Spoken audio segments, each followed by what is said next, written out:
Siap, Bapak Ibu. 1, 2, 3. Nomor berapa ini? Siap.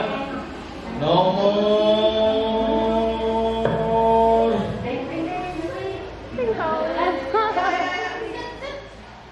11. Nomor 10. Siapa? Yeay, nomor 10 Bunda. Siapa? Bapak Husna. Mana Bapak Husna? Alhamdulillah. Aduh, anak saya TK bingung bisa nanaon. Tong hawatos dalam Al-Quran, wallahu akhrajakum min butuni ummahatikum la ta'lamuna syai'an. Cek Allah teh tidak bisa apa-apa, wa ja'ala lakum sama wal absar wal aqidah. 3 potensi yang Allah berikan. Sam'a, absar, al-aqidah. Sam'a, mendengar. Anak 5 tahun belum bisa baca Al-Quran, tapi dengan dia mendengar orang baca 1 juz, hafal. Karena apa? Mendengar. Berapa banyak umur 5 tahun, 6 tahun tiktokan nyanyi-nyanyi tabola balik. Benar atau benar? Nulis tabola balik belum tentu bisa, tapi dengan pendengaran dia bisa menyanyi tabola. Tor monitor. Karena gara-gara itu potensi dari Allah Subhanahu. Mas siapa? Saya dengan Bunda Raska. Bunda Raska. Iya. Sedikit bercerita sedikit, kebetulan saya mempunyai seorang anak sambung Pak yang kebetulan bersekolah di sini, yang sangat bucin sekali terhadap bundanya gitu. Karena kebetulan anak sambung saya adalah laki-laki, ada sedikit kekhawatiran buat saya ke depannya. Karena dia kalau di rumah itu sangat dekat sekali dengan saya, terus kayak sebelumnya, jadi kayak kalau misalnya kayak perlu cium-cium itu kayak berlebihan gitu loh Pak. Nah kadang-kadang itu membuat saya agak sedikit risih. Dia sudah kayak tidak menganggap saya sebagai ibu sambungnya, jadi ya mungkin buat saya itu adalah anugerah ya, karena tidak semua anak sambung bisa begitu dekat dengan ibunya. Tapi pada Allah, dengan izin Allah, anak saya begitu dekat dengan saya. Yang menjadi pertanyaan saya, bagaimana cara saya menjelaskan terhadap anak saya bahwa perlakuan-perlakuan seperti itu kedepannya jangan terlalu seperti itu Pak, tanpa harus menyakiti perasaannya gitu loh. Karena anak saya merasa selalu bilang, oh Dede sayang sama Bunda, ketika saya larang, Dede jangan terlalu begini dong sama Bunda, dia selalu menjawab, karena Dede sayang sama Bunda, gitu seperti itu. Terima kasih Pak. Kasih teman-teman dulu.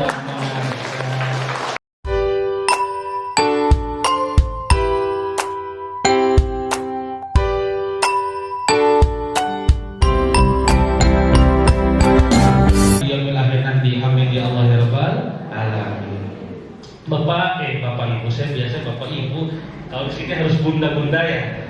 Mohon maaf belum terbiasa punya. Izin sambil sedikit berdiri ya bunda-bunda. Hari ini kita akan sama-sama belajar. Jadi posisinya adalah bukan saya menggurui, tapi sama-sama belajar. Izinkan saya untuk men-share apa yang telah saya baca. Nah, apa yang telah saya ketahui kepada bunda-bunda semuanya semoga menjadi ilmu. Gitu, ya. Yang hari ini ditemakannya itu transformasi pola asuh, mendidik anak dengan cinta dan logika. Waduh, bener lagi Bu. Ternyata bukan hanya lagu saja, cinta dan logika bisa menjadi judul seminar. Gitu ya.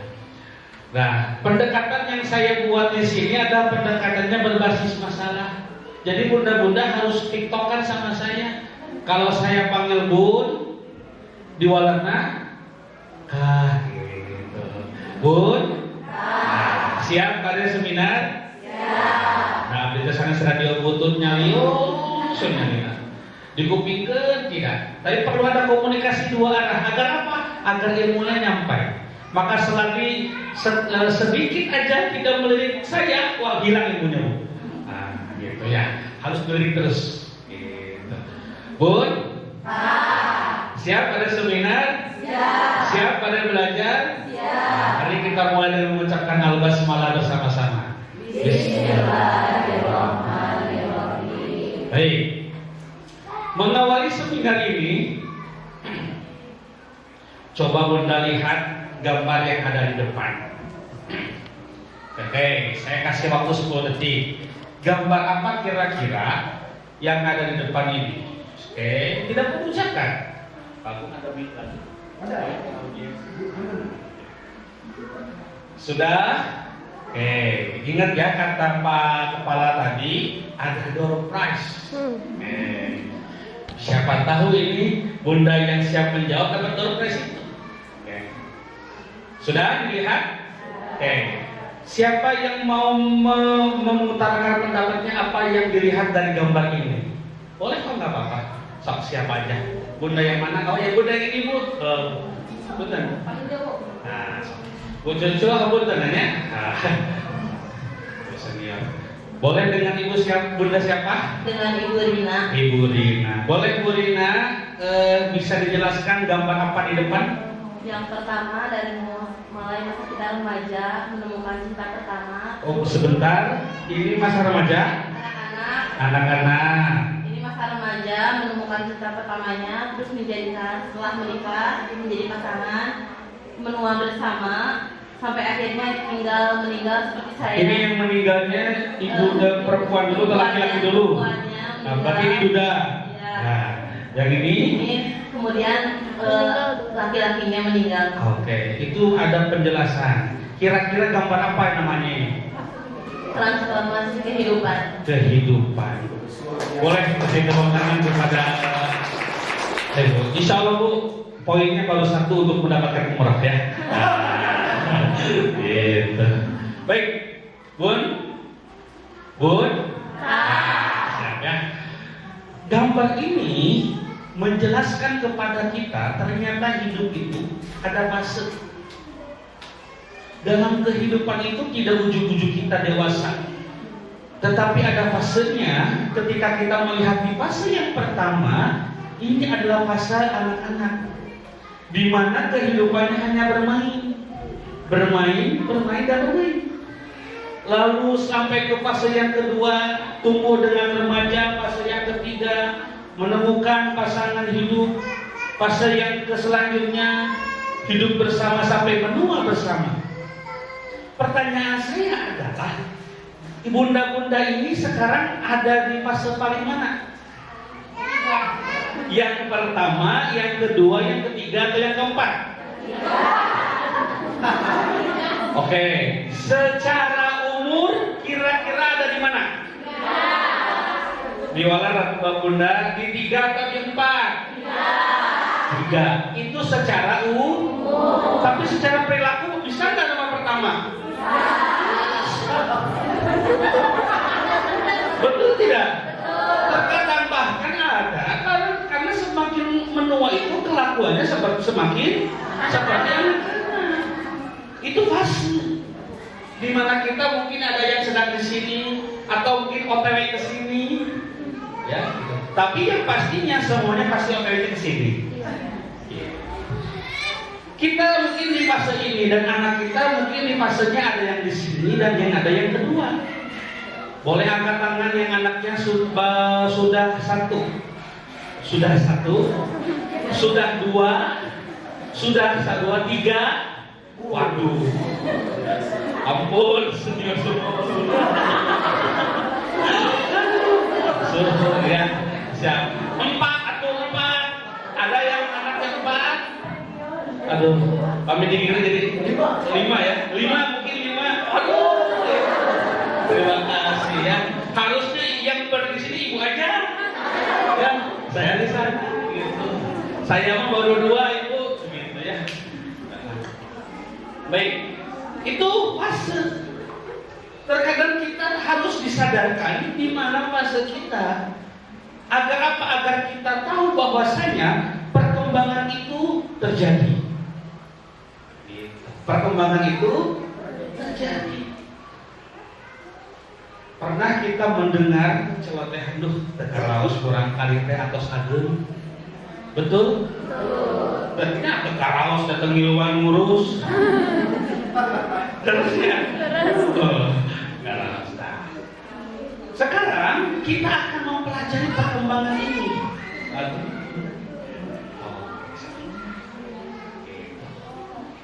ada yang dinamanya perkembangan manusia tadi. Ada yang dinamakan dengan teori perkembangan sosial anak. Aku bapak tak kayaknya nyarios teori hari itu pada ilmu heula, pada amal heula. Pada amal heula, pada ilmu heula. Halo Bun. Wios terkedah ditulis dan penyandaknya foto foto. Mungkin di share di grup gitu. Pami kita ngaraya bahan kan ke suamina pak cek seminar teh kedah kieu. Gitu. Bun. Ada teori perkembangan sosial anak. Kenapa ibu-ibu harus tahu ilmunya? Gitu. Ada yang bilang tadi tempat lima amal tak ada ilmu dulu, amal dulu itu harus kita pahami ibu-ibu. Ada yang jago resep, ada yang jago masak. Ada yang ahli ilmu, ada yang ahli amal. Ada orang tahu resep makanan apapun dia tahu. Kalau airnya segini, garamnya harus segini. Kalau misalkan dagingnya segini, takarnya segini, tapi dia jarang masak. Teori. Karena dia ahli ilmunya saja. Ada orang jago masak, hajatan mau masak. Tapi ketika ditanya resepnya, nggak tahu, pokoknya mah gini weh. Tambahin saat. Ini mah kurang garam sedikit, tambahin. Ayo begitu. Itu teh ahli amal kurang ilmu. Sedikit ilmunya tapi amalnya agak perlu ilmunya sedikit saja. Tapi penting bagi kita sebagai orang tua mengenal paling tidak perkembangannya seperti apa. Gitu. Jangan sampai kita tidak ahli ilmu, kita juga tidak ahli amal. Tapi kebanyakan orang Indonesia tukang masak kurang resep. Sok masuk budak mah. Dan kadang-kadang ilmunya tidak tahu. Baik, ini dalam teori pendidikan lama bisa juga dikatakan dengan teori pendidikan lama. Pertama saya akan menjelaskan yang namanya dinamakan aliran nativisme. Aliran nativisme itu aliran yang memandang bahwa anak itu perkembangannya selalu mengikuti gen keturunan dari orang tuanya. Bisa dipahami? Jadi lamun orang tuana geulis, murang kalina ge geulis. Bapana kasep, murang kalina kasep. Ibuna sok nyanyi, murang kalina suantena sae. Ibuna seniman, anaknya juga. Itu menjadi salah satu kenapa hadir buah jatuh tidak jauh dari karena ada aliran filsafat, aliran pendidikan yang mengatakan anak itu tumbuh kembangnya gimana gen dari ibunya, gen dari bapaknya. Maka kalau saya katakan berarti kalau seperti itu cara mendidik anak itu mulai dari kapan ibu? Angkat tangan yang sudah tahu deh, saya kasih pertanyaan yang sangat-sangat mendasar. Mendidik anak itu mulai dari kapan? Dari mana gelak, mengangkat tangan gelak, sok. Sebelum menikah. Sebelum pendidikan anak itu dari proses mencari calon pasangan hidup. Karena dialah yang akan mewariskan gen kepada anak kita. Bukan ketika pas 3 bulan, 4 bulan habis itu didoakan, tidak. Tapi pendidikan anak itu dimulai dari mencari pasangan. Poin satu ilmu. Berarti murang kali abdi mau menyincuna koyo anu kumaha pilari jodona anu kumaha. Karena sudah jelas ibu dalam Al-Quran juga laki-laki yang baik hanya untuk perempuan yang baik hanya untuk laki-laki yang baik. Ini kata aliran yang pertama bahwasanya berkembangnya sesuai apa? Gen. Karena ada satu keluarga kori semuanya. Ada suara abina biasa. Lain gena, bukan rahna. Ada orang teman saya, dia nyantri A B C D pengen jadi kiai. Dia nggak punya terah kiai, nggak jadi kiai. darah daging itu yang akan diturunkan kepada anak. Maka salah satunya perkembangan anak itu sesuai gen. Setelah ini hadir, datanglah aliran yang kedua, namanya aliran empirisme. Aliran ini menolak bahwasanya anak-anak mah bukan gara-gara gen, nggak ada hubungannya gen itu. Yang penting itu apa? Perkembangan anak dipengaruhi oleh stimulus lingkungan. Maka anak itu lahirnya dari dua rahim. Rahim biologisnya dari ibunya, rahim karakternya dari keadaan lingkungannya. Lingkungannya kejam, maka dia akan menjadi orang-orang yang sangat berdisiplin. Pernah kita melihat fakta lapangan? Ada tidak?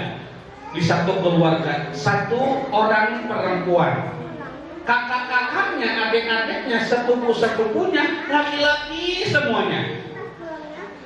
Perempuan tersebut karena gaulnya dengan laki-laki, maka kadang-kadang menjadi perempuan yang tomboy. Ada? Karena perkembangannya melalui empiris. Atau mungkin kebalikannya, laki-laki yang kadang-kadang gaulnya dengan perempuan. Nah, itulah yang menjadikan bahwa kembang anak itu bagaimana lingkungan.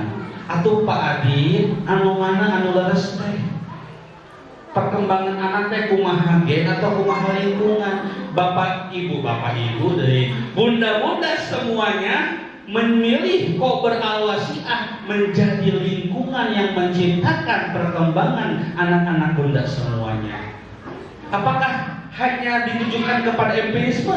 Tidak.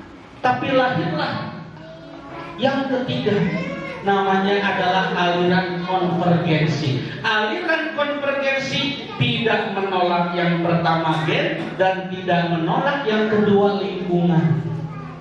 Tetapi aliran tersebut mengakomodir bahwasanya anak mah tina gena aya pengaruh, tina lingkungan nage aya pengaruh.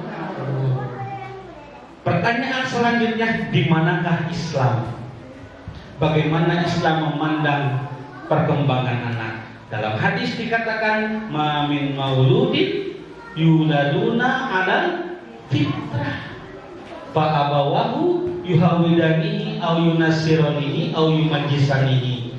Maka yang sesuai dengan agama Islam itu adalah teori yang ketiga, bahwasanya ma min mauludin yuladuna ala fitrah. Fitrah itu bawaan. Bapaknya yang menjadikan majusi itu lingkungan.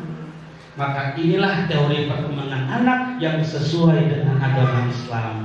Oh, ternyata anak itu berkembang gimana gen kita, gimana juga lingkungan.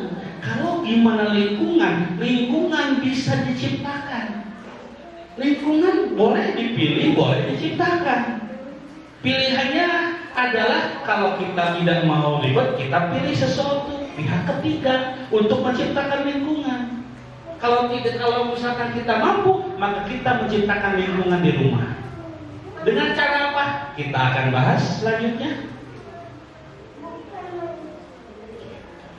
Baik, Bun. Sok. Realita di rumah. Anak susah diatur dan orang tua mudah marah dan capek. Betul apa betul? Cung aya nu teu capek. Cung. Cung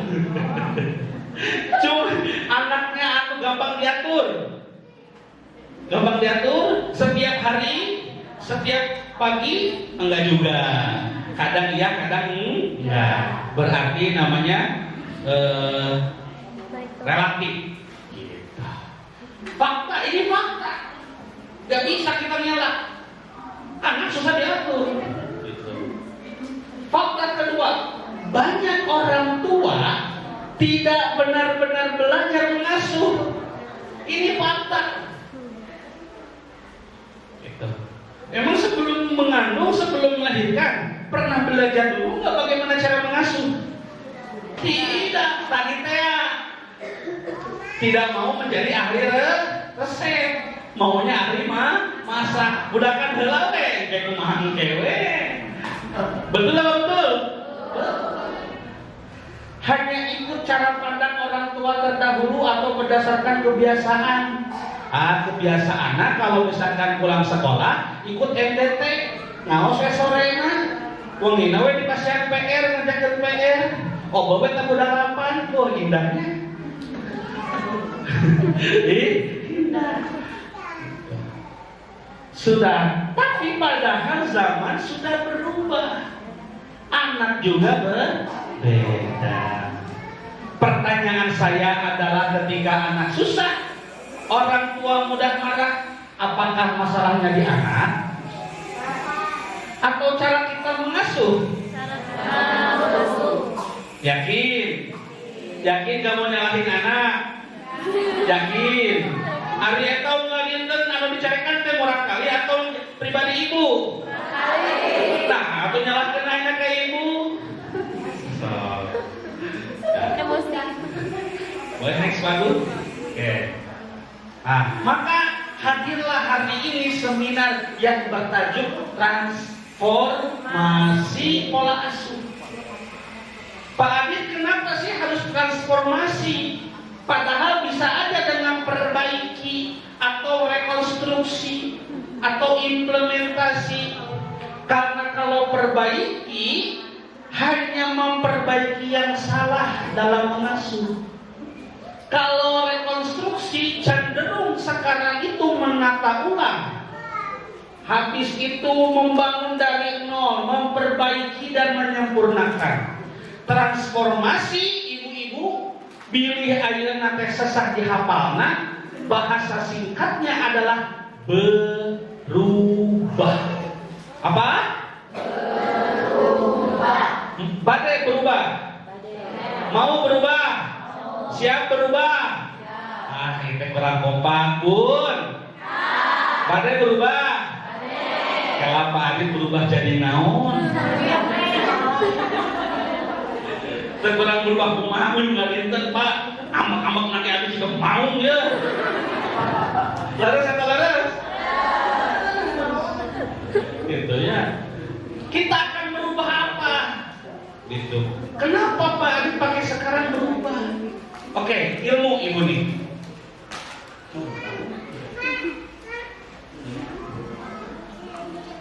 Ilmu belajar adalah terjadinya perubahan. Ini yang paling panjang setelah kuliah bertahun-tahun saya kuliah. Intinya belajar itu berubah. Kalau orangnya tidak berubah, dia tidak belajar. Saya ulangi lagi. Inti dari belajar itu apa? Berubah. Inti pendidikan berubah. Dari yang apa? Dari yang belum tahu menjadi tahu. Saya ulangi ya. Berubah apa? Akhlaknya dari jelek menjadi baik. Itu berubah. Hakikat pendidikan juga terjadinya perubahan dalam diri menjadi akhlak yang karimah. Itu tujuan pendidikan. Ibu sekarang naik motor, ada lubang. Masuk ke lubang, jatuh. Besoknya kita udah tahu nih, di depannya ada lubang, mau dilewatin apa ke pinggir? Berarti ibu sudah berubah. Berarti sudah belajar. Bisa dipahami?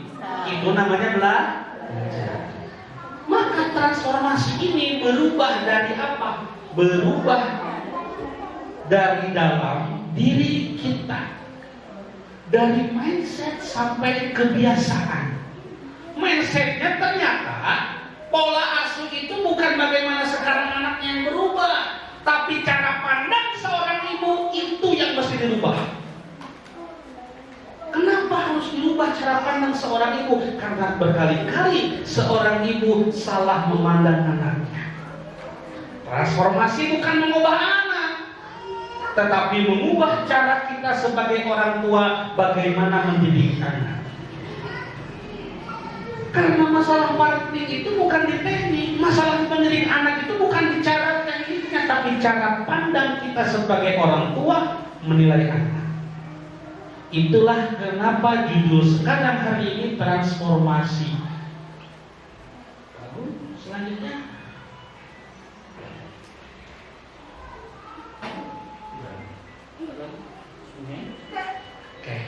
apa sih yang ditransformasikan?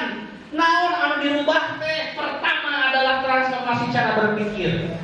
Berpikirnya ibu, cara pandang anak. Anak adalah amanah, bukan beban. Berapa banyak hari ini seorang ibu menganggap anaknya sebagai beban? Tuh bisa kumpul, tuh bisa arisan, tuh bisa ngaso. Gara-gara saha? Anaknya bangun. Itu fakta, ibu. Betul tidak? Karena belum bisa menerima keadaan. Kita harus menyadarkan, kadang-kadang disadarkan bahwasanya anak itu sebagai amanah. Lihat kisahnya Nabi Ibrahim alaihissalam. Butuh 86 tahun beliau menikah sampai menunggu anak pertamanya. Waktunya 86 tahun, dan ketika anak pertamanya itu ada, itu bukan dari istri yang pertamanya, tapi dari istri yang keduanya. Penantian yang sangat panjang. Masih berpikir bahwasanya anak beban. Betul, kadang-kadang kita dicapaikan dengan anak, tapi ingat, ketika kita merubah pola pikir, anak itu adalah investasi. Ibu osok investasi, karena naon investasinya? Emas, tanah, rumah, karena saham. Karena naon? Arisan membahas sanes investasi. Investasi mah kamurang kali. Kasaha investasi teh? Jangan anggap sekarang bayar di kubur Allah Syah mahal. Tidak, itu investasi kita untuk akhirat. Investasi kita untuk anak. Jangan anggap di SPP sekolah, SD, SMP, SMA sampai kuliah, SMP sebagai pengeluaran keuangan. Jangan dianggap seperti itu. Anggapnya sebagai investasi masa depan. Kenapa menginvestasikan ke anak? Kenapa enggak ke adik? Kenapa enggak ke orang tua? Karena anaklah yang nanti ketika kita sudah tidak ada yang akan mendoakan kita. Dan doa anaklah yang dalam hadis tersebut dikatakan waladun sholihun yada'u. Berpikirnya dulu dirubah. Berarti ketika sekarang memandang anak itu bukan memandang lagi beban, tetapi sebagai amanah. Selain transformasi cara berpikir, ada transformasi cara bicara. Dari membentak menjadi menuntun. Cara mendidik dari menyuruh menjadi contoh. Itu simple, tapi cara pandang. Karena di bawah alam sadar kita, karena nggak sadar anak, tapi itu berpengaruh. Orang sudah tahu tapi nggak mau untuk mengamalkan. Betul nggak? Ingat, tujuannya juga berubah. Bukan hanya dari tahu sampai tahu, tapi mau untuk mengamalkan. Saya dapat doa dari Ustaz saya. Katanya apa? Banyak manusia sekarang sudah tahu ilmunya tapi nggak mau mengamalkan. Ibu ada masalah keuangan tidak? Ada. Pernah ada masalah keuangan? Pernah ada masalah kehidupan? Banyak hadis mengatakan, Bu, kalau kesulitan baca Al-Waqiah pagi hari sama sore hari. Sholat duha dirutinkan. Tahu kan itu panaik rezeki, tahu kan? Tahu nggak? Tahu bahwa sholat Al-Waqiah itu panaik rezeki, tahu? Sholat duha itu panaik rezeki, tahu? Tapi apakah kita mau mengamalkan? Kadang-kadang malah atau lupa. Makanya berdoa sama Allah itu apa? Ya Allah, jadikan kami dari yang belum tahu menjadi tahu. Sudah tahu mau untuk mengamalkan. Sudah itu apakah cukup? Belum. Sudah mengamalkan, ikhlas dalam mengamalkan. Dalam bahasa Arabnya apa? Allahumma ja'alna minal ladzina la ya'lamuna fa ya'lamun. Wa ja'alna minal ladzina ya'lamuna fa ya'malun. Wa ja'alna minal ladzina ya'malun fa yukhlisuna wa yukhlasun. Itulah Kadang-kadang untuk mendoakan diri kita dari yang belum tahu menjadi tahu, sudah tahu mau mengamalkan, sudah tahu sekarang cara berpikir, mau nggak mengamalkan, mentransformasikan hal-hal yang sepele ini. Dan yang terakhir mentransformasikan niat dari sekedar biar dulu menjadi biar berakhlak. Itulah kenapa alasannya apa yang ditransformasikan. Satu poin sudah selesai. Poin yang keduanya, kenapa dengan cinta? Bapak Ibu, boleh ditekskan? Pak, kenapa menikah dengan cinta? Karena dengan cinta anak perlu memahami, bukan sekedar waktu. Karena dengan cinta membentuk pola pikir anak. Karena dengan cinta tumbuhlah keikhlasan. Karena dengan cinta akan menghadapi apa? Bukan hanya sekedar patuh, tetapi dia kesadarannya tumbuh. Membuat bonding antara ibu dengan anak, antara ayah dengan anak itu perlu. Hadir rasa sayang untuk nilaiku ekstra jos, rosso pakai rasa. Mendidik anak pakai rasa. Dengan ketulusan keikhlasan. Kadang-kadang sedikit, biasanya di bapak-bapak suka gengsi, mengatakan saya, mengatakan afirmasi cinta, betul? Inilah kenapa alasan menikah dengan cinta. Dan yang kedua adalah dengan logika. Kenapa butuh logika juga? Karena anak itu belajar dari rasa aman, ada batasannya. Setelah sekarang ibunya memanjakannya dengan rasa kasih sayang, tapi ingat ada aturan yang harus dilakukan, ada logika berpikir yang akan dijalankan sama orang tuanya.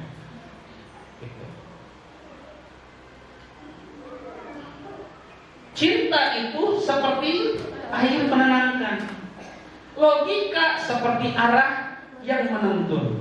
Anak kita butuh keduanya, hati yang tenang dan arah yang jelas. Oke, simpelnya seperti ini logika itu. Logika itu adalah aturan. Logika itu adalah belajar untuk memahami. Logika itu adalah belajar untuk bagaimana anak itu paham akibat dan sebab.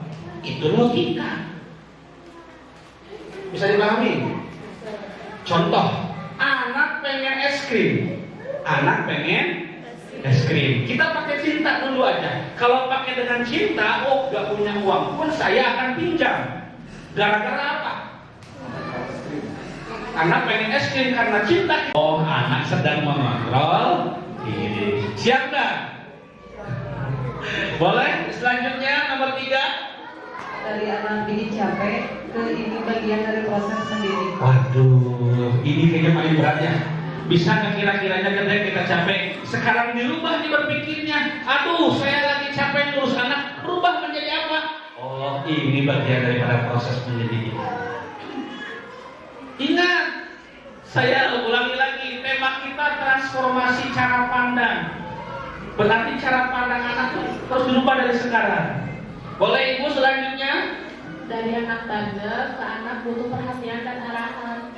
Oke. Berarti sekarang kalau anaknya sedang hujan-hujanan, bobolokot, berarti kita memandangnya bukan anak Bandel. tapi apa? Perlu arahan. Dia butuh perhatian. Karena sekali mah dengan nyaut, mah dengan nyaut, mah dengan nyaut, iditnya lira, hujanan lebih kencang, mama. Oh, ternyata itu seperti itu mendapatkan perhatian. Boleh selanjutnya? Dari kenapa anak saya begini ke apa yang bisa saya perbaiki. Ini yang suka minder dengan orang lain dibanding-bandingkan dengan anak lain. Loh, nah hanya anak saya seperti ini. Rubah tuh. Berpikir nanti rubah dengan apa? Apa yang akan saya perbaiki buat anak saya? Ibu, ini kalau ikutan yang namanya tuh main brainstorming, ada yang namanya itu seminar alam bawah sadar. Bapak Ibu harus yakin, ibu-ibu harus yakin bahwasanya dalam diri kita tuh ada alam bawah sadar yang itu menarik untuk menjadi kejadian nyata. Ketika alam sadar ini dikendalikan sama berpikir kita, maka yang terjadinya akan berubah.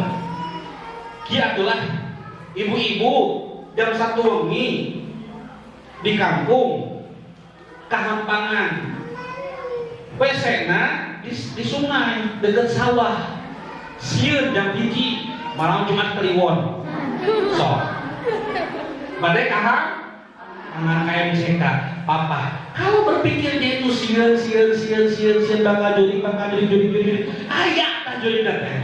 Karena kita yang menarik. Tapi aduh udah, nggak berpikir apa-apa banyak, tidak ada.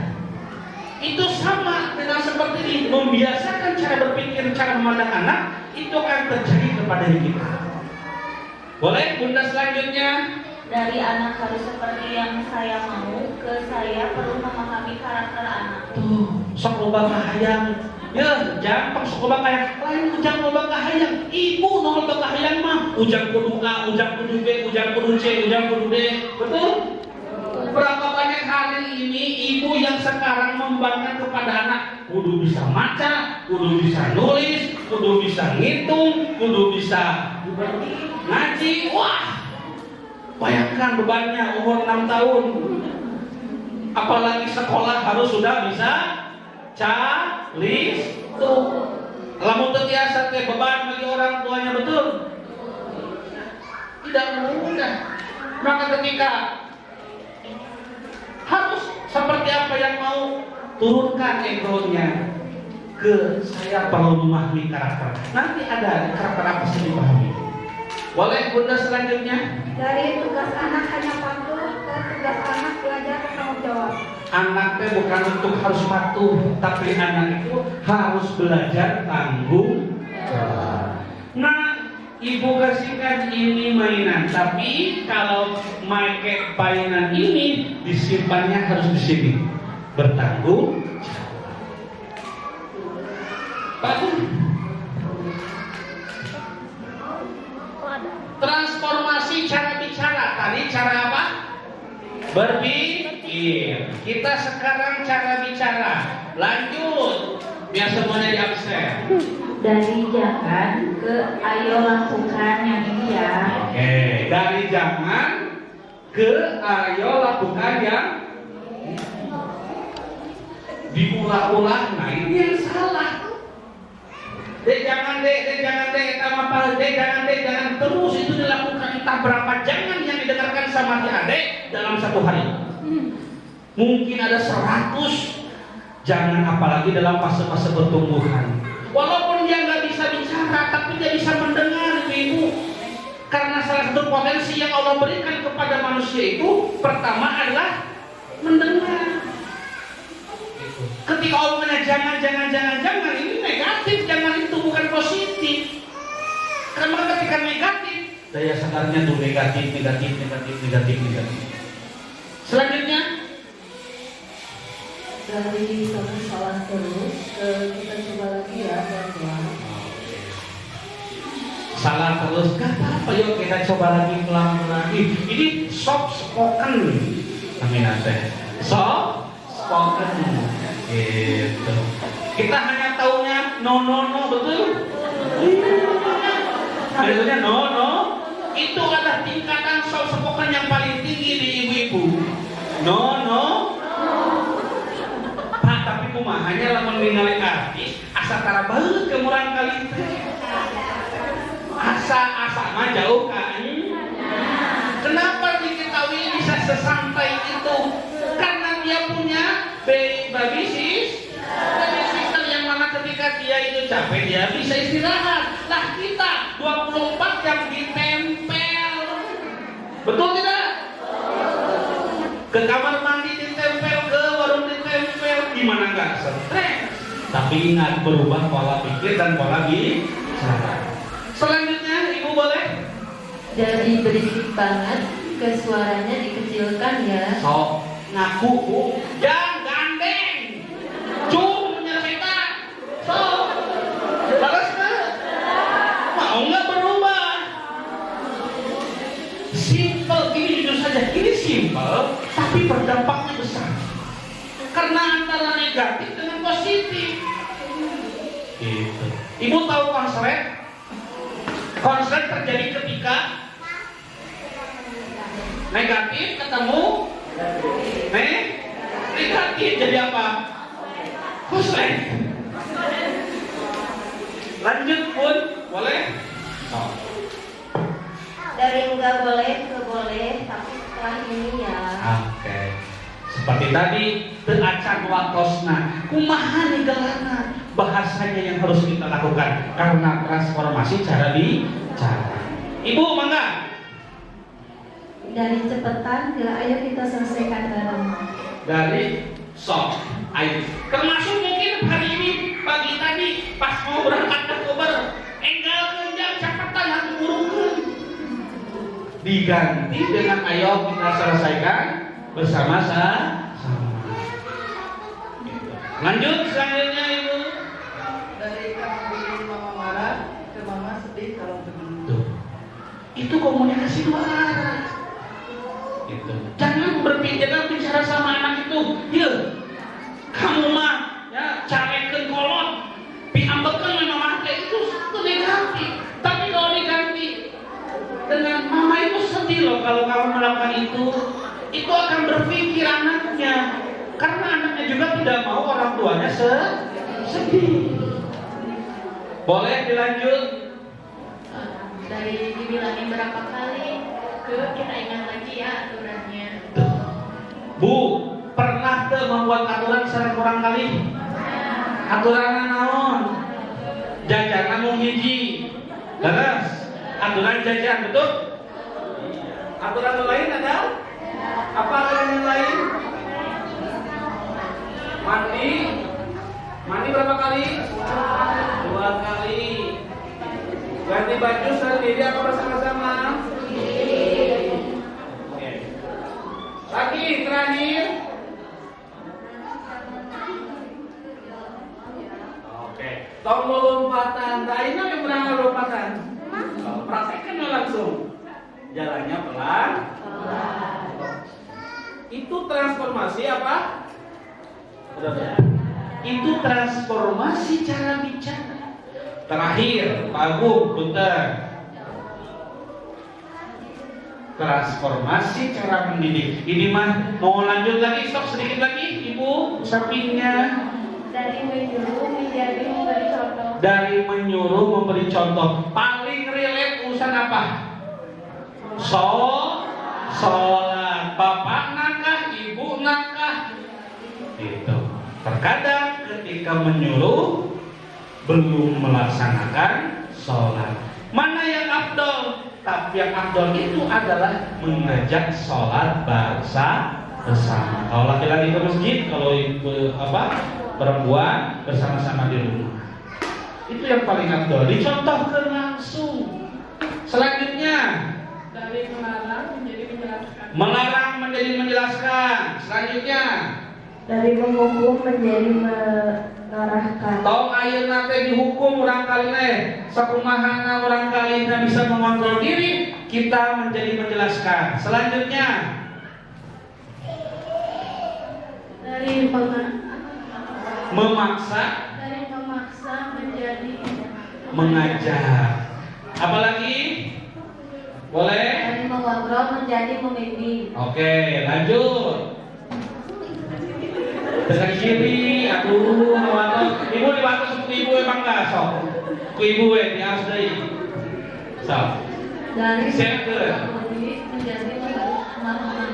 Oke, dari menakut-nakuti menjadi memberi pemahaman. Cung ayeuna teh lamun misalkan nasi teh seep bakal betul. Lamun nasi teh seep bakal hasil ya. Gitu ya. Ditakut-takutkan Bapak Dedi, ditakut-takutkan dengan hal-hal yang mitos. Betul? Betul. Jangan duduk di lawan Pak bisi naon? Halangan, we pokoknya leres teh. Jang satos maghrib mah kedah dibu lawan bisi aya naon? Itu masuk ke dunia mitos kita itu ya. Boleh Ibu dihabiskan? Dari reaktif emosi menjadi responsif, tenang dan sadar. Tenang dan sadar. Terakhir sama ibu lagi deh boleh. dari instan menjadi proses bertahap. Tuh. Banyak ternyata tugas kita ya. Atos di foto atos. Atos di-sharekeun ke grup. Tos di-sharekeun ke suamina. Nah, kieu ieunya gitu. Pak, mun bade nyuara teh tah cenah kieu urang berubah we ayeuna mah. Cara mendidik harus seperti ini. Soleh ari kudu kitu mah insyaallah. Amin ya Allah ya rabbal alamin. Dibuktoskeun ka kepala sekolah napa kepala sekolah. Iya suami abi kami geus buatosan, mudah-mudahan nanti pengen tiket umroh. Nah, gitu. Poin nya. Next baru. Oke. Kita ke teori lagi. Tadi praktek, sekarang teori lagi. Ternyata dalam tipe pola asuh itu, ini kayaknya bunda-bunda guru mah sudah pada tahu. Ada 4 tipe pola asuh. Ada berapa? Kalau tadi mah orang tua murid, sekarang ke ibu-ibu gurunya. Boleh pinjam ininya ibu? Oke. Bu cucu mondeng. Oke. Iya. Ada tipe 4 pola asuh dan berdampak. Pertama ada pola asuh otoriter, yang kedua otoritatif, yang ketiga permisif, yang ketiga abai. Bagus? Yang pertama? Dari next. Oke, boleh dari usia kamu dua tuh? Yang mau silakan dibacakan. Boleh ibu, sok sini, sebelah sini aja bisa. Ingat, pola asuh nomor 1 namanya otoriter. Apa? Otoriter. Boleh bu dari definisi karakter dampak. Karakteristik orang tua cenderung mengasuh dengan aturan yang ketat dan menuntut anak untuk patuh tanpa banyak penjelasan. Stop dulu. Keywordnya patuh tanpa penjelasan. Next bu, karakteristiknya orang tuanya seperti apa?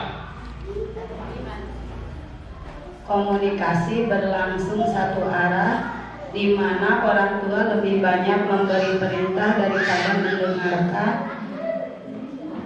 Dalam keseharian, orang tua mudah menggunakan nada tinggi atau hukuman ketika anak tidak sesuai harapan, dan jarang memberi ruang bagi anak untuk mengemukakan pendapat. Dampak anaknya, anak cenderung patuh dan disiplin, namun sering merasa takut salah, kurang percaya diri, tidak berani mengemukakan pendapat, serta kesulitan mengambil keputusan sendiri karena terbiasa diarahkan secara ketat. Oke. Tipe seperti ini tidak bisa kompromi. Orang tuanya otoriter, memilihnya yang terbaik. Kita tahu bahwasanya pilihan orang tua itu pilihan tetapi harus didiskusikan dengan anak. Harus bisa didiskusikan, dipahamkan. Ketika itu terjadi tanpa adanya komunikasi, dampaknya memang patuh, memang berdisiplin, tapi dia merasa itu yang pertama, namanya tipe otoriter. Ayah anu soknya di bumi. Ayah. Mudah-mudahan mulai bertransformasi, berubah. Tipe yang kedua bukan otoriter tapi otoritatif. Ibu selanjutnya boleh mau membacakan?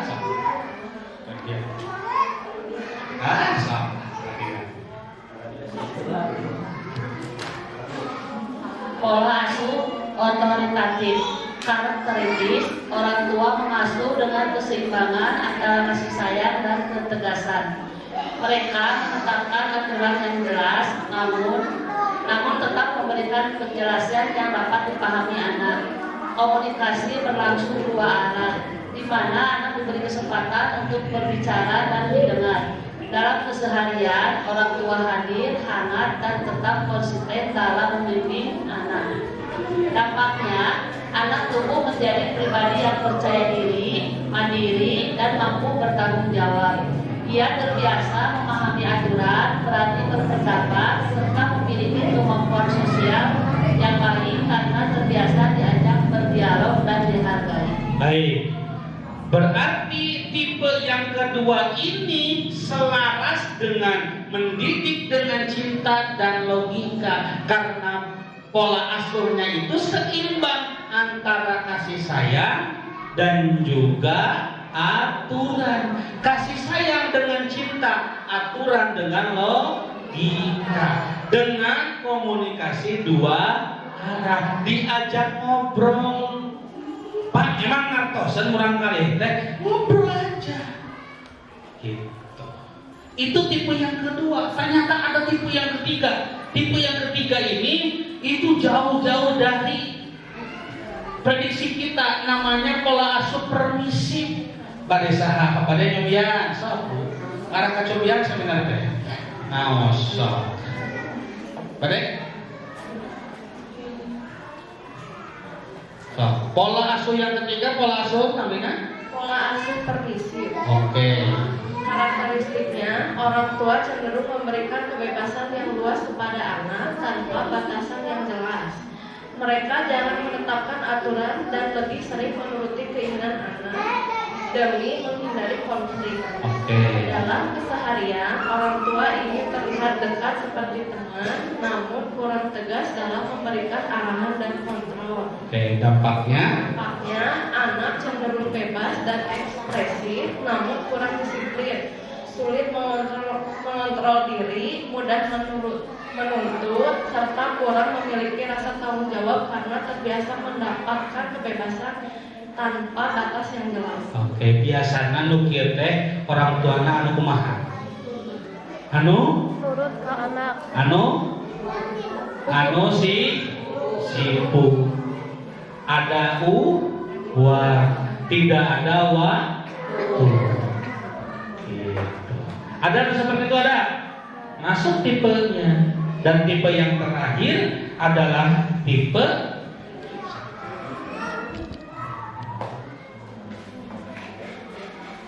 apa ya? Terakhir boleh? Ibu siapa soal? Yang terakhir pola asuh abai.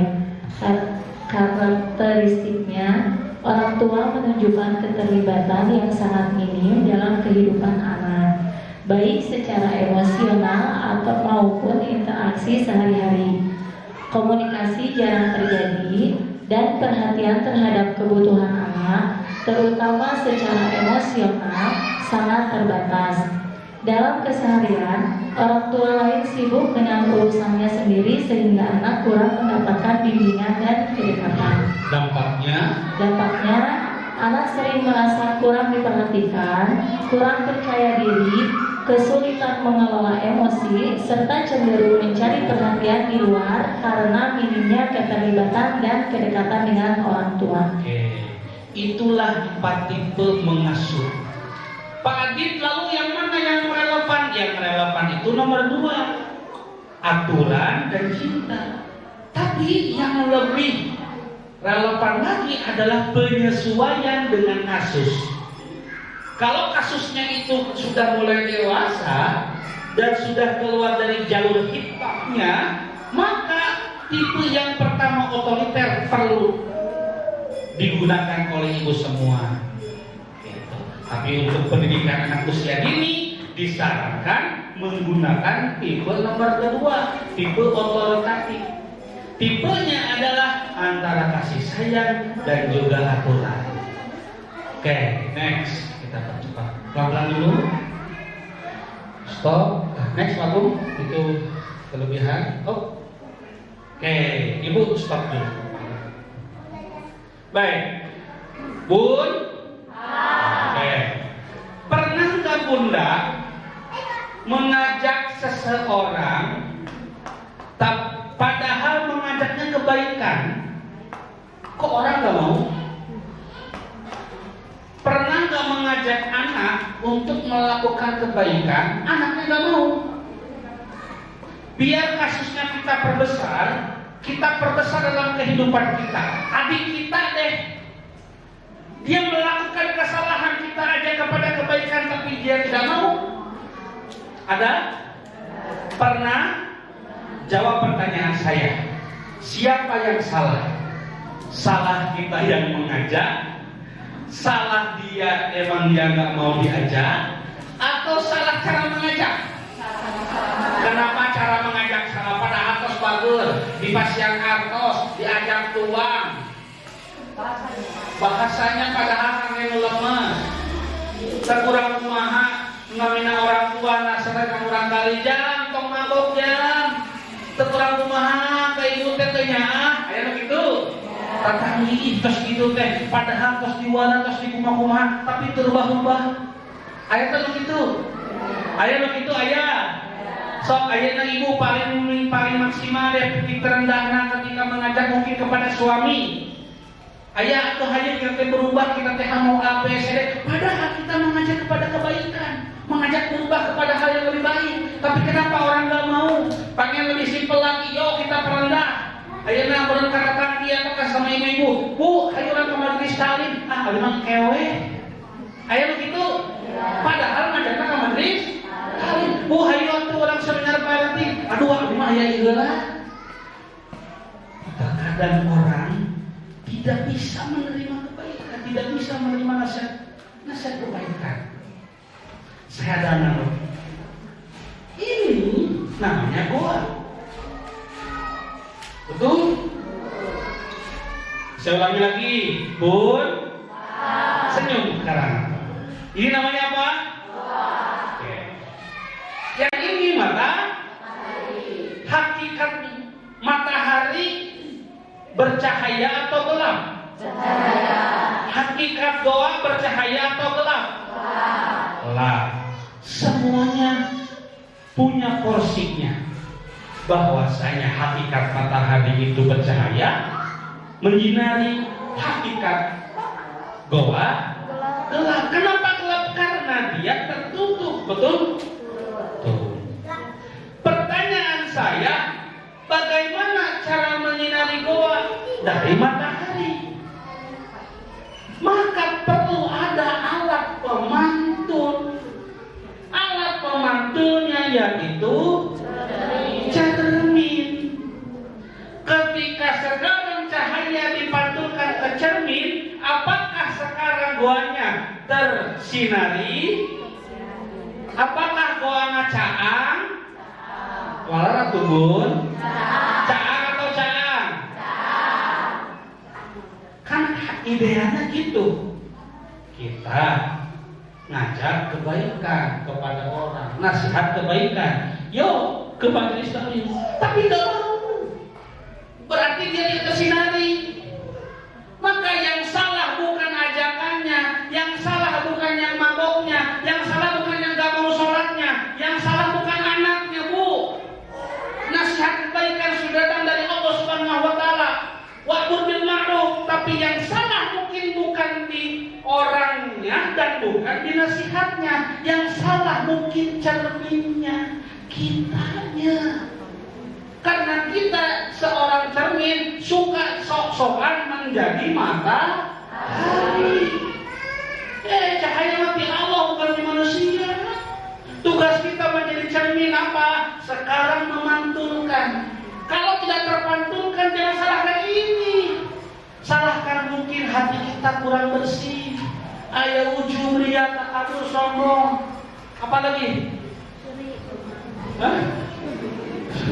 Sumpah serapah semuanya mungkin hatinya belum bersih. Maka ketika hatinya belum bersih, belum bisa untuk memantulkan cahaya. Karena kalau sudah cahaya yang dipantulkan, siapapun kegelapan akan tersinari. Itu analoginya. Mungkin kita ketika mendidik di guru-guru, bukan anaknya yang bangun. Mungkin hati kita yang kurang bersih, hati kita kurang ikhlas, hati kita masih ada ujung lihat kalau saya guru, bukan ibu yang mencerdaskan, tapi ibu sebagai apa?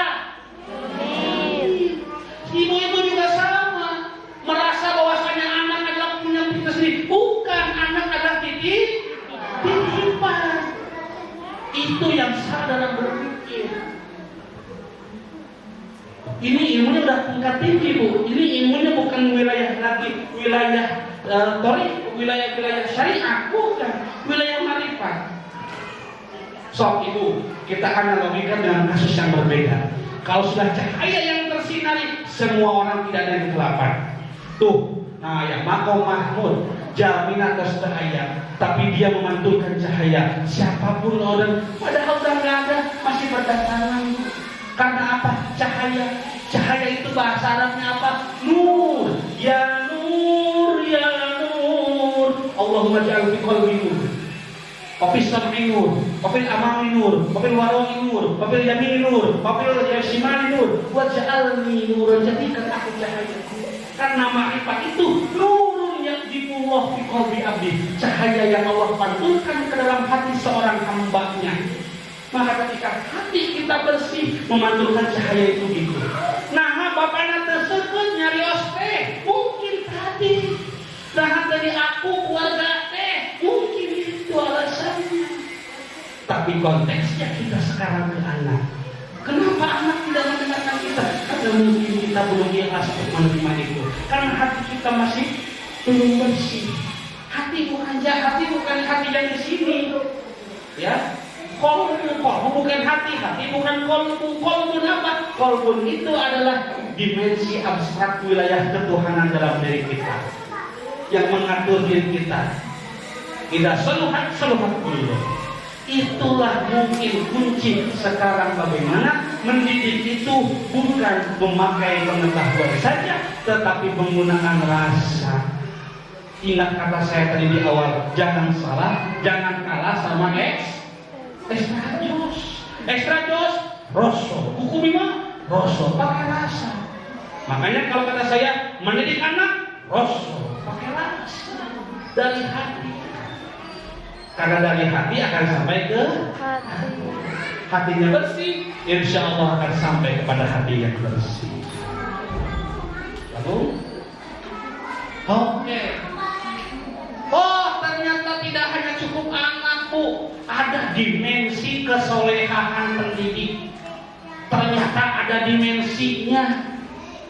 Cik, ibu-ibunya udah soleha belum? Guru-gurunya? Ibu-ibunya sudah soleha atau belum? Kita cek di 3 dimensi. Pertama adalah kesolehan pribadi. Bagaimana cara melihat kesolehan pribadi? Pertama adalah komitmen ibadah mahdoh kepada Allah. Yang kedua, kedekatan dengan Allah. Artinya apapun yang dijalani di dunia ini harus menjadikan dia dekat dengan Allah Subhanahu wa Ta'ala. Itu soleh terhadap diri sendiri. Apakah cukup? Belum. Ada yang dinamakan dengan dimensi kesalehan sosial. Orang teh kudu soleh kabatur, kudu kumaha bermanfaat bagi Allah. Aduh, anak saya teh bingung bisa naon, tong hawatos. Dalam Al-Qur'an wallahu akhrajakum min butuni ummahatikum la ta'lamuna syai'an. Cek Allah teh tidak bisa apa-apa, wa ja'alakum sama wal absar wal aqidah. 3 potensi yang Allah berikan.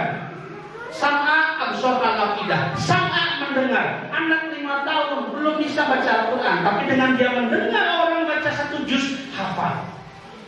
Karena apa? Mendengar. Berapa banyak umur 5 tahun, 6 tahun tiktokan nyanyi-nyanyi tabola balik. Benar apa benar? Nulis tabola balik belum tentu bisa, tapi dengan pendengaran dia bisa menyanyi tabola. Tor monitor. Karena gara-gara itu potensi dari Allah Subhanahu. Tapi kalau kita sedikit-sedikit lah akademik biasa ya, kebaratan ada yang namanya itu Howard Gardner. Ada multiple intelligence, ada kecerdasan majemuk. Ibu kudu tahu, kecerdasan dia teh kudu tahu. Ngalah naon, ngalah bisa ngajurutkeun urang kali. Cik, urang kali abdi teh punya kecerdasan mana? Cek hiji-hiji di mana? Di dieu. Kecerdasan fisik, kecerdasan sosial, waktosna moal cekap hiji 10 menit, kayak 40 menit jelaskeun. Tapi foto. Aya bahan kangge macang di bumi, geus. Terakhir Pak Agung, pelan-pelan dulu. Satu lagi, pelan-pelan dan kelihatan. Terakhir Bu, sebentar. Oke. Saya kasih rahasia Nabi Ibrahim. Nabi Ibrahim alaihissalam itu dia terkenal dengan julukannya apa? Abul Anbiya, bapaknya para nabi. Berarti dia sukses mendidik anaknya, sangkan anaknya itu menjadi nabi. Diteliti apa yang dilakukan oleh Nabi Ibrahim alaihissalam. sampai dia itu menjadi bapaknya para nabi. Bahkan ya, anaknya bukan 1, 2 yang jadi nabi, gitu ya. Yang dia rasul dan jadi wali banyak. Ternyata Nabi Ibrahim alaihissalam ketika berdoa selalu menggunakan kata-kata dzurriyyah. Dzurriyyah itu bahasa Indonesianya anakku, keturunanku. Maka doa Nabi Ibrahim yang pertama, Rabbana hablana min azwajina wa dzurriyyatina qurrata a'yun waj'alna lil muttaqina. Ya Allah, anugerahkan kepada kami istri-istri kami, keturunan kami sebagai penenang hati kami. Yang keduanya apa? Rabbi ja'alni muqimas shalah wa min dzurriyyati Rabbana taqabbal du'a. Dzurriyyah lagi. Ada kata-kata dzurriyyah yang Nabi Ibrahim doakan kepada Allah. Yang ketiganya, Rabbana waj'alna muslimaini laka wa min dzurriyyatina ummatan muslimatan laka wa arina manasikana wa tub alaina innaka antat tawwabur rahim. Dan yang terakhir, sering kita doanya Rabbi habli minas sholihin. So doakan barangkali ya doa-doa Nabi Ibrahim. Gitu. Oke? Siap untuk berubah? Tadi cara berpikir, cara bicara, bertindak, bahkan sekarang cara berdoa. Entong ngadoa teh, ya Allah barangkali bikin sukses. Sukses itu penting Bapak Ibu, tapi bersyukur jauh lebih sukses. Bersyukur jauh lebih sukses. Ada lagi? Stop. Apakah ada pertanyaan? Nah, saya sampas pagum 1 jam dari jam 9 sampai jam 10. Saya buka untuk tanya jawab. Mungkin Bapak Ibu, Bunda ada yang ingin ditanyakan, boleh untuk dikasih mic-nya ke Bunda, ke Ibu yang sebelah sana.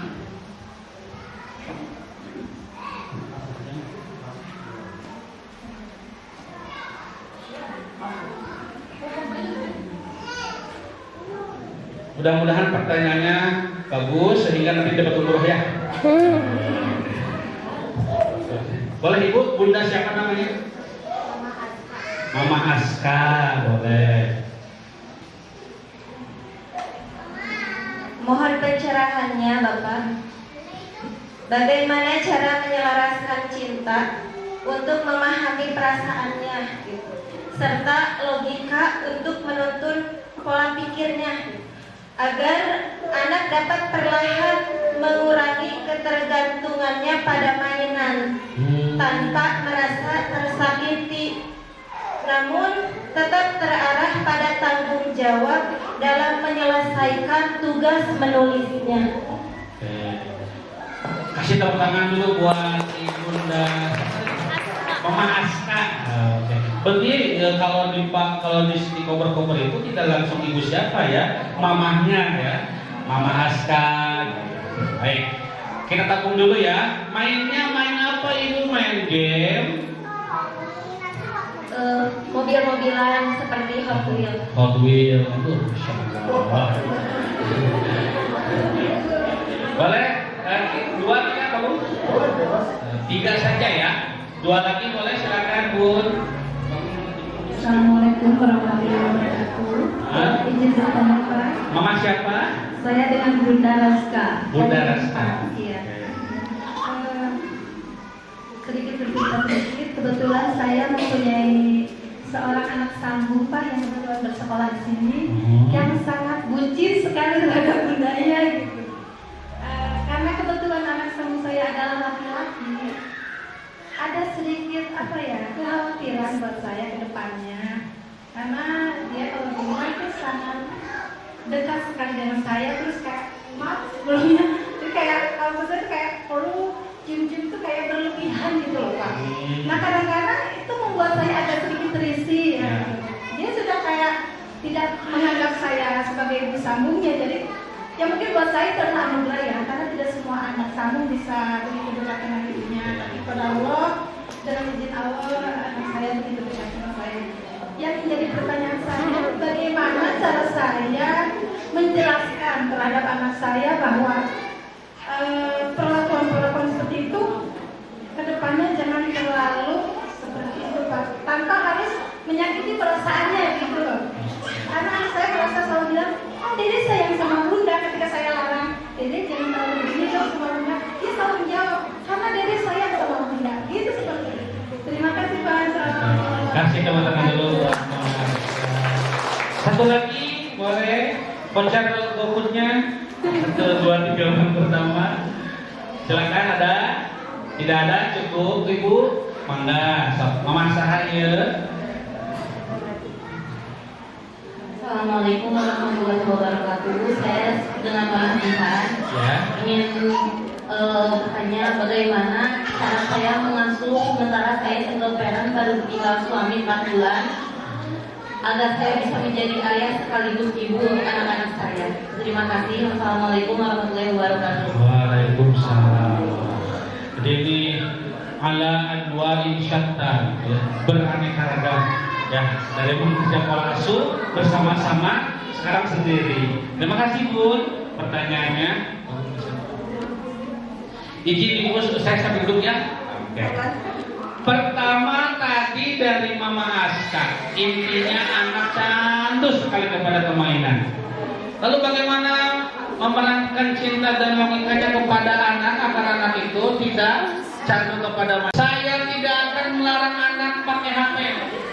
Saya tidak akan melarang anak sekarang main. Tapi yang akan saya lakukan adalah berkomitmen dengan anak masalah main, masalah game, masalah Hot Wheels.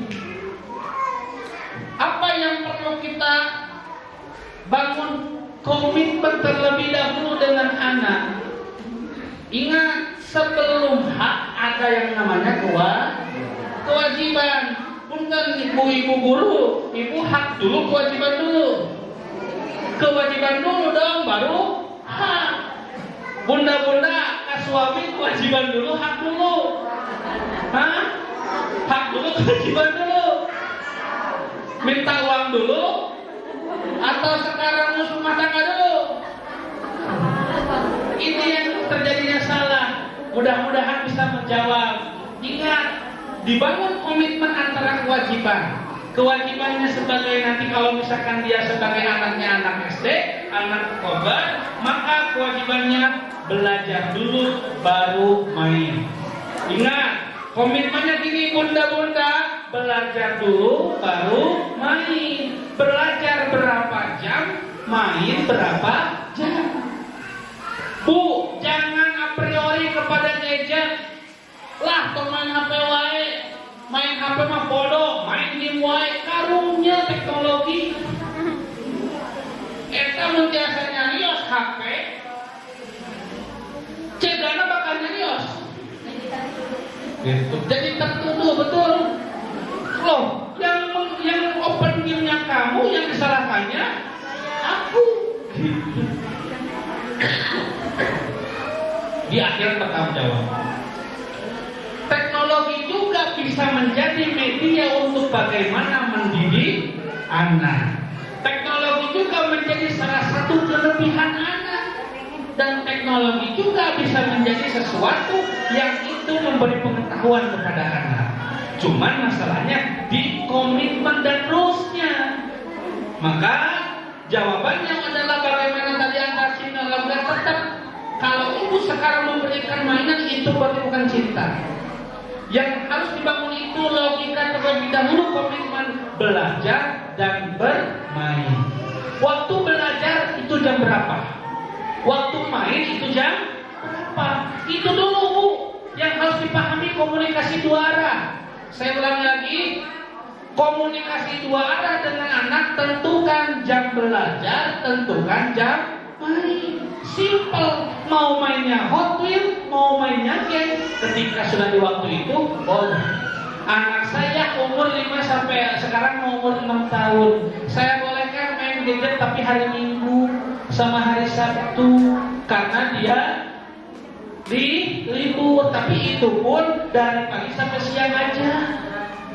Gitu. Kalau siang sampai sorenya pasti masuk ke MDPA. Itu mungkin bisa menjawab kenapa anak cadut tadi, Pak, aku kumaha ada kapalan. Tos kapalan. Nah, tugasnya ada tadi bertransformasi cara berbicara kepada anak, menjelaskan, mencoba menjelaskan terlebih dahulu efeknya apa, dampaknya apa. Kalau ibu-ibu pengen melihat pendidikan sekarang di Jepang, itu dipraktekkan orang yang nyebrang dan ditabraknya. Pernah melihat itu? Yang di samping kiri kanan samping gituan dipraktekkan nih kalau keluar dia kata berapa mobilnya kumaha.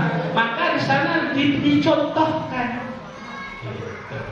Ya, tong ngombe HP bari jeung ibu nage ngombe. Nah, itu juga. Maka dicontohkan, yuk bareng-bareng ibu juga ngomongin HP kok sekarang. Yuk dibareng sama ibu untuk belajar. Itu kayak lebih indah. Itu Mama Aska. Yang kedua Mama Resta. Gimana tuh Pak, anaknya bucin banget.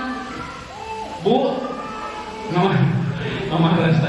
Ini saya juga, ini di luar dari ini ya. Mudah-mudahan bisa menjawab ya Bu ya. Pertama adalah anak polanya seperti yang di slide pertama tadi. Ibu lihat di slide pertama ada fase-fase tahu. Nah, apakah anak sudah dalam fase berpikirnya itu bisa membedakan baik dan buruk?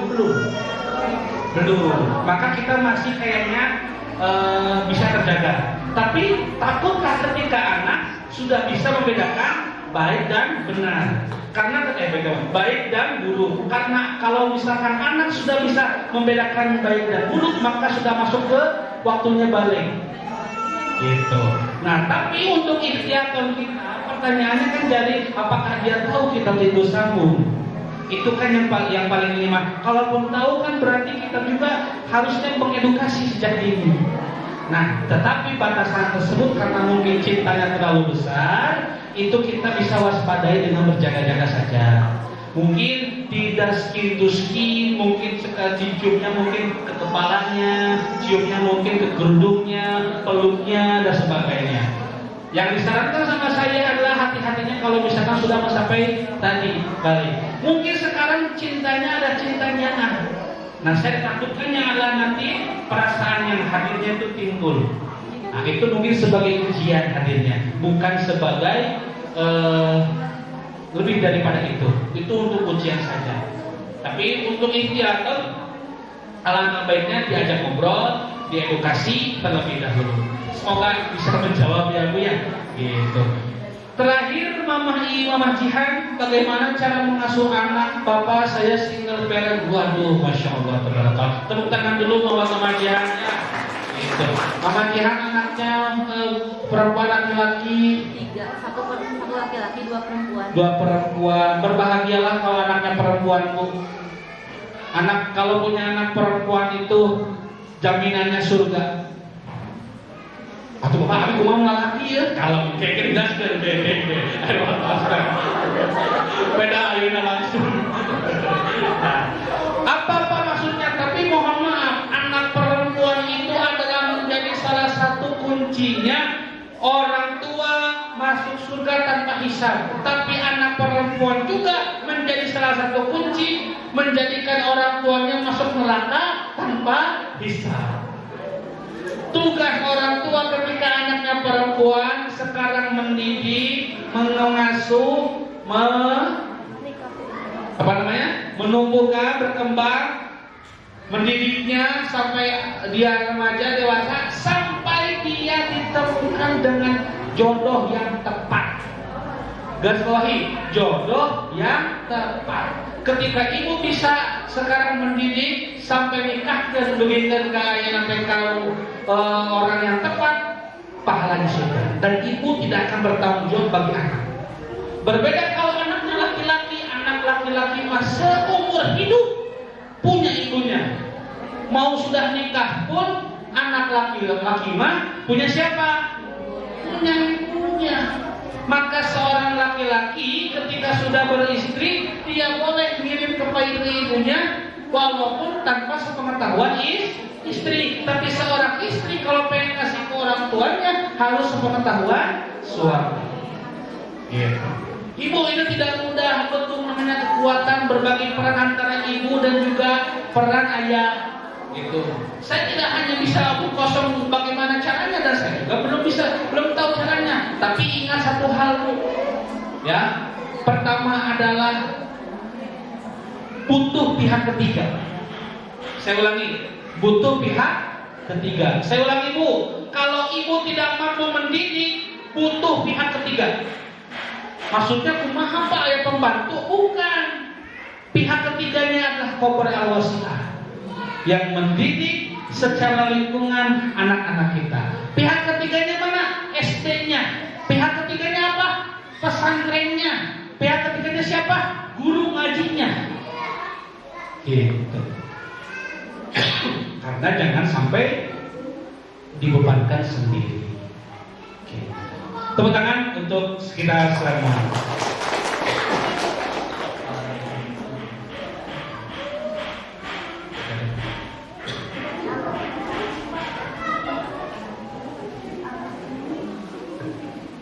Mohon maaf Bapak, sebelum acara ditutup, boleh satu pertanyaan lagi? Boleh. Satu aja. Ini bagaimana cara menghadapi anak kan orang banyak tantrum. Anaknya juga, kalau anaknya tantrum itu orang tuanya lebih tantrum gimana? Ini kalau anaknya marah, kalau dikasih tahu anaknya jangan seperti ini, malah orang tuanya ngasih taunya lebih lagi. Betul. Marah. Bagaimana caranya? Baik, Bu, saya pernah mengabdi 1 tahun di daerah Sulawesi Tenggara, Konawe Selatan, suku Bugis, suku Tolaki. Saya ketika pengabdian dari pesantren dikirim 30 orang itu ke Sulawesi Tenggara, ketemu suku Tolaki, suku Bugis, mengajar di sana. Yang dipegalnya itu karakternya keras, sampai anaknya itu tadi melanggar aturan, kita hukum padahal cuma digoyang gini saja. Tantrum, Bu, ngomong sama orang tuanya saya dipukul di apa, suku Bugis, suku Tolaki, Bu, bawa parang. Mana Pak Ustaz? Datang anaknya dan datang juga bapaknya membawa parang. Mana Bapak Ustaznya? Betul. Ya, mana Bapak Ustaz? Tantrum lah kalau bahasa mungkin sekarangnya ya. Mungkin tantrumnya beda. Kalau mungkin sekarang marah-marah, kalau itu kan dengan aksi langsung bawa parang, Bu. Gitu. Pertanyaannya apa yang harus kita lakukan sebagai pendidik, Bu? Gitu. Kalau kita melihat api, kita jangan pakai api, Bu. Ya, kita harus sebagai air tadi. Saya yakin kepada satu ilmu yang tadi, Bu, poin yang tadi. Ketika hati ini sudah bersih, Bu, apapun itu akan tercahayai. Artinya apa? Perlu ada pendalaman rasa dalam hati ini, dalam mendidik, dalam menjelaskan, sehingga orang akan paham terhadap apa yang menjadi penjelasan kita. Tugas kita itu, Ibu, saya ulangi, tugas kita itu tidak mencerdaskan. Saya ulangi lagi, tidak ada guru mencerdaskan, tidak ada ustadz yang mensolehkan umat, tidak ada. Tidak ada guru yang mencerdaskan, tidak ada. Apakah ibu-ibu datang ke majelis taklim tiba-tiba langsung solehah? Hah? Tidak. Apakah tugas ustadz itu untuk mensolehahkan ibu-ibu? Tidak. Tugasnya itu apa? Tugasnya itu seorang ustadz, seorang kiai itu memberi rangsangan agar masyarakat mau beribadah.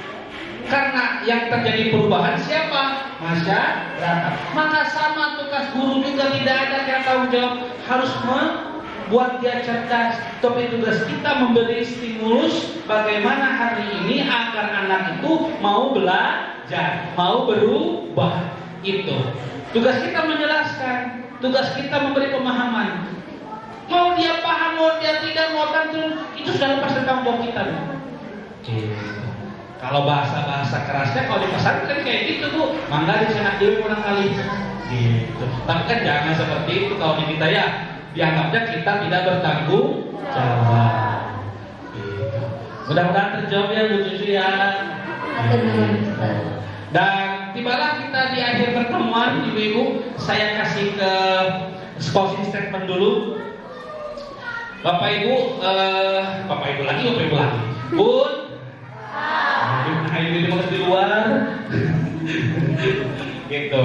Saya kasih sedikit ibroh ya. Sedikit ibroh, mohon didengarkan baik-baik, camkan baik-baik di hati ibu semuanya. Ada yang anaknya pengen jadi dokter? Ada yang pengen anaknya menjadi polisi, tentara, pengusaha, orang sukses, PNS, apalagi sih cita-cita anak-anak itu?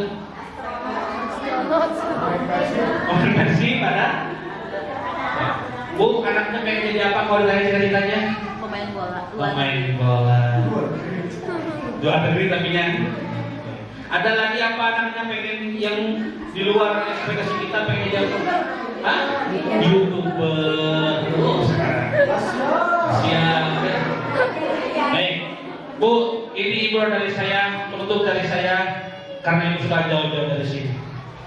1 tahun kemudian, 10 tahun kemudian, atau bahkan 20 kemudian, anak ibu akan berprofesi. Betul? Mau jadi A, B, C, D, mau dia sekolah S1, S2, S3, punya gelar sarjana, magister sama dokter kayak saya, atau profesi apapun ibu. Tapi saya akan kasih tahu, ada salah satu gelar, ada salah satu profesi yang itu tidak kalahnya dengan cita-cita dan gelar. Profesi apa itu? Gelar apa itu? Gelar khairun nas. Gelar sebaik-baiknya manusia adalah orang yang bermanfaat bagi orang lain. Itu kadang-kadang tidak dimiliki oleh semua orang. Banyak sekolahnya tinggi, tetapi dia tidak bisa mencapai gelar khairun nas. Banyak yang berprofesi jadi anggota DPR, jadi gubernur, jadi kepala daerah, tapi dia belum bisa menjadi khairun nas. Banyak yang menjadi kepala RT, kepala RW, pembisnis, pengusaha. Berapa banyak orang yang menyumbang ke pesantren, berapa banyak yang menyumbang ke masyarakat, menyumbang ke masjid, menjadi orang-orang yang khairun nas. Mudah-mudahan anak-anak kita disekolahkan di sini, dibelajarkan di sini, menjadi orang-orang anak-anak yang mempunyai gelar khairun nas, orang-orang yang sebaik-baiknya manusia, bermanfaat bagi orang lain. Penutup dari pertemuan saya membuat tulisan. Mungkin hari ini kita pulang tidak membawa sebuah jawaban, tapi semoga kita pulang dengan satu kesadaran bahwa setiap kata kita, setiap sikap kita akan bentuk hati anak-anak kita. Maka mari kita pilih cinta dalam kelembutan kita dan logika dalam setiap arahan kita. Saya David Sonojeli. Wassalamualaikum warahmatullahi wabarakatuh. Waalaikumsalam warahmatullahi wabarakatuh. Alhamdulillahirrahmanirrahim. Terima kasih kepada Bapak. Siap, Bapak Ibu. 1, 2, 3. Nomor berapa ini? Siap. Nomor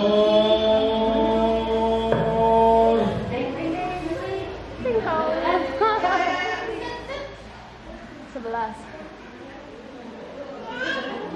Nomor 10. Siapa? Yeay, nomor 10 Bunda. Siapa? Mama Husna. Mana Mama Husna? Alhamdulillah. Mana Mama Husna? Ada? Oh. Mama Husna itu ada di cucu. Aduh, luar biasa ini. Satu lagi ya. Satu lagi kita coba. Brosur berupa Sekarang brosur berupa dan juga itunya. TV 2 pintu, kulkas 14 pintu. Oh, luar biasa.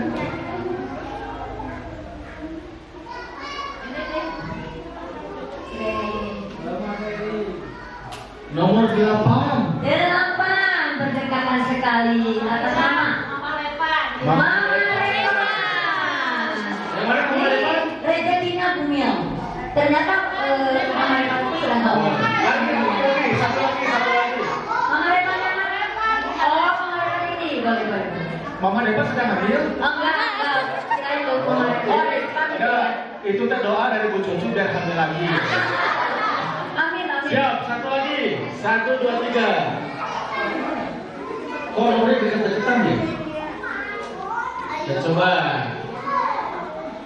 Iya.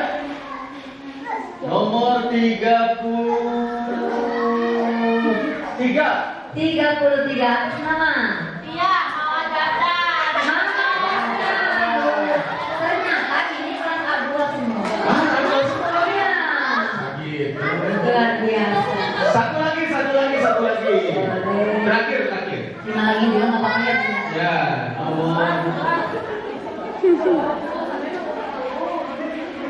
ini kalau kelas A2 lagi menang kelas. Nomor 25. 25 atas nama. Bukan Mama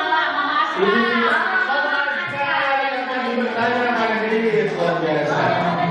Nanti ibu-ibu yang dapat kirimkan